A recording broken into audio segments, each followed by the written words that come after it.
just by way of giving you my background, for those of you that don't know, I was born and raised here. I was born in Greeley. I was an orphan. I was actually adopted by 2 doctors, and we moved and grew up in Littleton.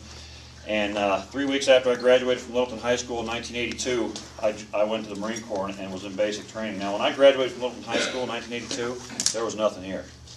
This was all wilderness.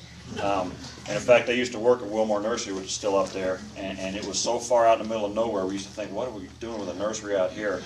And now it's the best location a nursery could possibly have. But things have changed a lot in Colorado, and I guarantee you they're going to change just as much, if not more, in the next 20 years. And we need to have people in leadership who recognize that change, embrace it, and can move that change in a positive direction. Because I'll tell you what, a lot of us are deeply concerned about where our country is going right now, and it has nothing to do with being a Democrat or a Republican or an unaffiliated. And I want to make sure that you understand something as well, okay? I am not going to Washington to represent the Democratic Party. I'm going to Washington to represent Americans and the people of Congressional District 6, and that means Democrats, Republicans, unaffiliated, and quite frankly the 50% that don't even participate anymore. And I'll tell you something, I'm not surprised that they don't. I'm not surprised a bit that they don't.